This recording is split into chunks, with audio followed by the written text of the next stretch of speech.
You know, I really missed the time where back in the day, there used to be a crap ton of movie license game for the PlayStation 2 and 3. Just everywhere, ranging from good to bad. And these are the games that I've played. Now, it's not all of the games that I've shown because the stack will be really huge. But as you can see, I've played some good ones and bad ones. But nowadays, this is relic in the past. Now, I'm not going to talk about the games that I've just showed you, but instead I'm going to talk about Stranglehold. It's been sitting on my shelf for quite a while, and I remember playing it back in the day on Xbox 360. I think I've gotten to mission 2 and I just dropped the game completely, so my memory is a bit hazy. And it's based off of a movie, of course, since I'm going to talk about movie licensed games. But nevertheless, you don't really need to watch the movie to see whether the game is good or bad. So let's get to it. Well, for starters, I haven't seen the movie that the game is based on, Hard Boiled. Not that I need to, but I heard some good thing about it, like the shooting scenes. I never watched any John Woo movies in which he directed, and the main character, Chow Yun-fat, who also I never watched what movie he was in, aside from Dragon Ball Evolution, and yeah, let's not go there. Midway was the developer for this game. Why? Because they wanted to make another game that has existed brand license, and behold, someone in Midway had contact with John Woo to possibly make a game about his movie. Now, John already has a video game company that he co-founded called Tiger Hill Entertainment, and with Midway they both collaborated to make a game called Stranglehold, which was announced back in 2005. And one thing I like whenever they make a movie licensed game is when an actor comes back to play their characters that was ported to consoles. So Chow Yun-fat is the main character that you'll be controlling. The graphics for this game has aged like dog shit. It's that bad. It came out in late 2007, so the early days of PlayStation 3 and Xbox 360. It's not pleasing to look at. It's dark and gritty, and sometimes the texture failed to load in, so I see some LSD colourful power trip, as like when I play fast, I don't wait for the game to load, and when too many things are happening, the game struggles to keep up with its own engine, and the frame becomes choppy when too much chaos is happening. The game even froze once when I was doing nothing, so I cleaned the disc and powered through this crap. At least the main menu has its theme for this game. It's very dynamic and stylish. The game was positively received for this gameplay at that time, and one thing that was brought to my attention is that the characters in this game don't speak Cantonese in their native language, so instead they all speak English to the best of their abilities, and I don't mind that at all. I don't care for it, whether it's good or bad. That's all subjective. There was also a collector's edition of Stranglehold that had the movie on the Blu-ray, Hard Boiled for the PlayStation, and a separate disc for the 360. So basically you're paying for the movie as well as for the game if you bought it back then. Stranglehold was going to get a sequel titled Gunrunner, so a trilogy of Hard Boiled on different media formats, you know, being in film and video games. But that plan was cancelled as Midway declared bankruptcy. When you boot up the game without watching the movie, right off the bat it's really similar to Max Payne. Yes, I know that Max Payne was inspired by John Woo, but that game did it 10 times better and with a better story. Even though Stranglehold is a watered down version of Max Payne, it at least does something different. Example, it has destructive environments.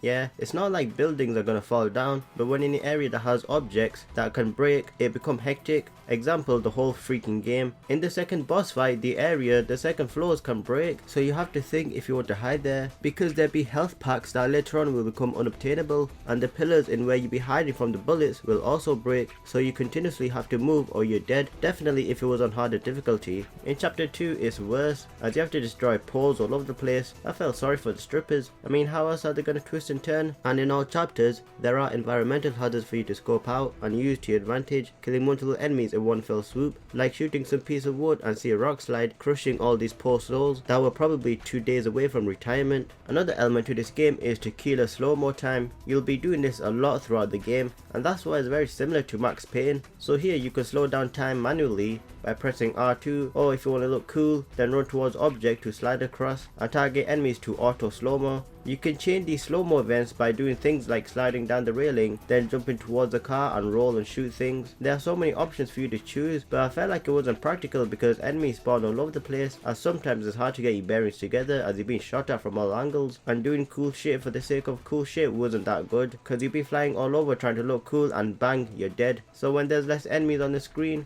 then doing parkour is cool. If there isn't, then do it moderately, and the more kills you get during that time, you earn more style points. By the end of each chapter, you get to spend these points in a shop. You can get things from the art gallery, movie gallery, or multiplayer. You know what I'm gonna choose to spend all my points, right? Well, the multiplayer. I mean, who wants art or movie? Not me. Ooh, goody. Can't wait to play multiplayer. Aw, shit.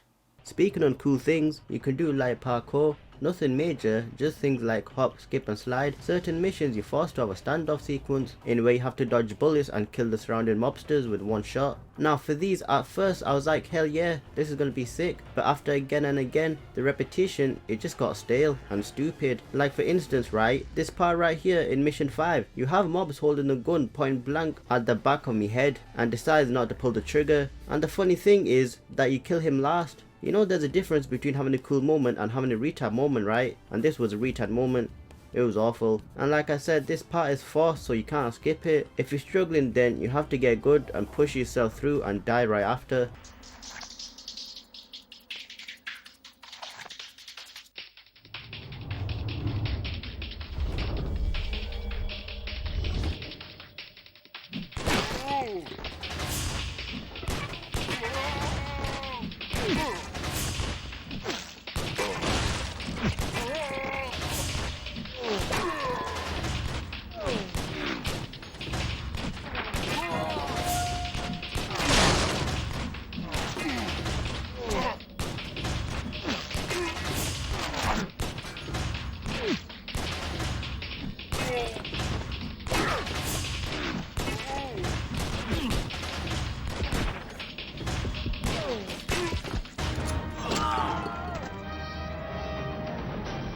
Your main dude has 4 unique abilities to himself, such as healing yourself, precision aim. This is good for enemies way off to the distance, like snipers and such. Barrage Attack, this is the best one by far. It's an invincibility slash unlimited ammo for a short amount of time thing. It's really useful for bosses, as I just unleash a plethora of bullets to their faces. I mean a barrage of bullets to their faces. And the last is Spin Attack, in where Tequila will do a ballet majestically while doves fly around him, thinking it's a holy spirit, and bang bang bang bang, holy shit, I just killed everyone. The best weapon to use is a pistol, as that looks the flashiest. As for the rest, like the rifle, it just looks like he's doing a ring around the rosy in position, waiting to get shot. It's just not practical. So there you go, these are his abilities, but you can't spam them, you need to refill the bar to use them, and doing that you need to kill or find paper cranes scattered throughout, ranging from different colours like purple, white, red, etc. And the last thing I want to talk about is Tequila's mobilities. I talked about using railings and cars to maneuver around. That's not all you can do. You can swing between balconies by using the chandeliers, use zip lines, but the zip lines are mostly in chapter 2, so you won't see it so often, and you can evade bullets by diving, of course, and that'll give you enough time to kill who you want to kill. If not, then prone is your next best option. Just keep on doing a barrel roll every so often. You can use the environments to help you, like using the table as cover by kicking it. However, that is a temporary cover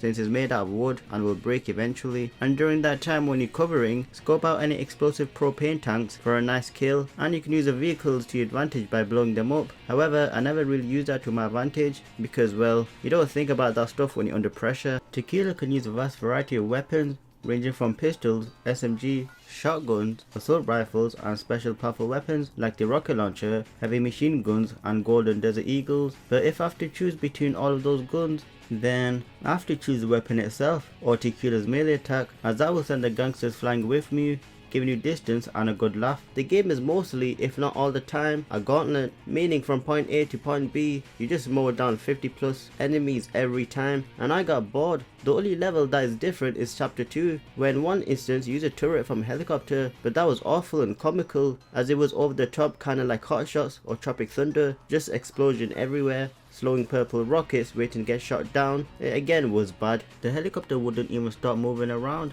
Some of them spawn in a small hut, giving you little time to kill them, and the travel distance between ships in when the helicopter does stop is long. Chapter 2 was the longest out of all of them. However, I did like chapter 3 for its simplicity. It's a gauntlet match, just kill them all and boom, level 2, and so on. The level design I liked as well, as the first part was a restaurant, then level 2 was a dragon casino, level 3 was protect the musician. I thought it was going to be pain in the ass, but no, it was decent, and the last level is a boss fight. It was a nice change of pace and scenery, and a good challenge. I did experience a glitch in where I got stuck in a wall, simply because I jumped on the railing, and the game didn't let me skip the part in where you have to follow the boss around the level, so I became R. Kelly and just humping and grinding the wall while everyone was shooting at me. Unfortunately, I didn't die, because the AI for that instance couldn't aim and kill me. when I wanted to die, so I just restarted the level from the last checkpoint. And another instance in where I was laughing out loud was this part. I didn't realize that when you die, enemies will still shoot at you, and I died here when there was a whole family of gangsters and they just riddled me with bullets, slowly pushing me where I started at the level.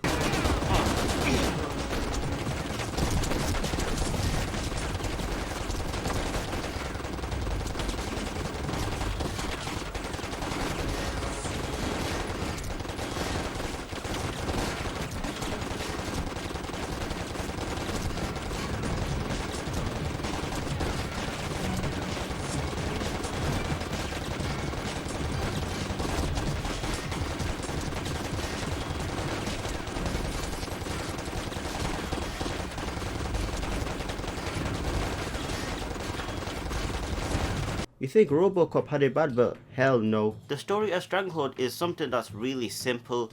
Honestly, a little kid can write you up in a second. It's filled with generic bullshit trope type of shit.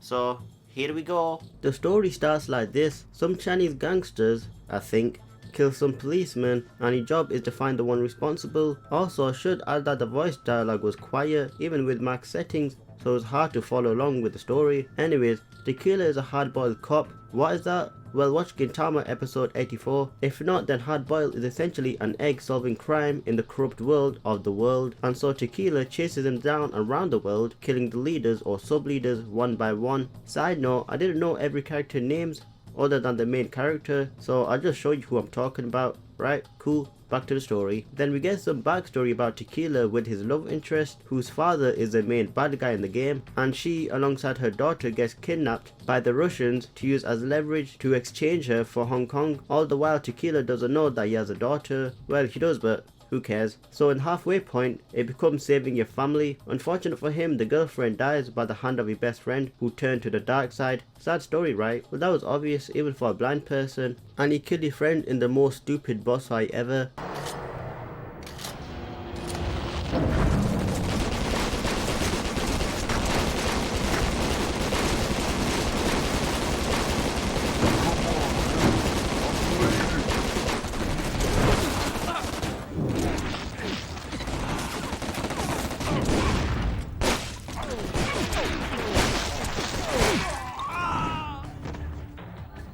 Fast forward at the end of the level, you save your daughter and kill the dead girlfriend daddy. Ooh, I love it when family comes together. But there was a few cutscenes and story that I had issues with, starting with episode 1, right before you fight your first boss. The cutscene starting that section is mind-numbingly dumb. Like, you see a deal going on, then the guy kills the other guy for saying don't do anything stupid because the police is in the building, and he assumes that he's the one that brought him in and just murders him for no reason other than to bring you in and kill everyone. It's also hilarious that outside there's a ton of noise, enough to alert everyone inside, right? But no one cares once the cutscene starts. The other part of the story isn't bad, but it was funny. Tequila's daughter escapes the grasp of her uncle, and I have no idea that she was part of X-Men. Like, she walks through the locked door. What the hell is she?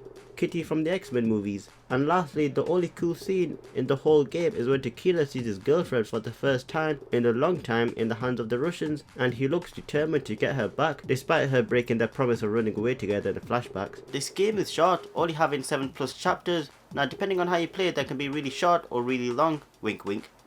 And this game doesn't offer any replayability values at all.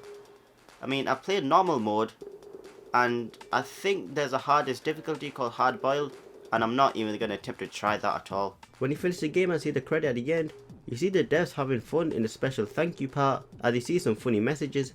And that's my review of Stranglehold. Well, for the PlayStation 3 version, since that's what I played it on. Now, when this game came out, the reviews were quite positive, praising the gameplay but not the graphics. But again, for me, Max Payne just did it a lot better. I mean, yeah, sure, it doesn't have parkour slow-mo elements, but it really doesn't need to, because Max Payne excels at everything from the visuals, gameplay, story, and style. I mean, it excels at every department you can think of. I'm sure the movie is good with this action and charm, but this game fails to capture that or to be at the same level. This game has nothing to offer. the story is shit and the gameplay is shit. Hardball was probably the first innovative movie to offer something new, like using weapons and using it in some form of kung fu, martial arts kind of way, and Stranglehold is not innovative at all. All in all, this game is shit. I've been AnimersiveXP, and I've talked about pretty much what I want to talk about. Make sure to comment, like, share and subscribe, and you'll see me in the next video. Hopefully. Bye bye. The Mega is gone. And you're asking me to be cool? Do me a favor. Kill yourself!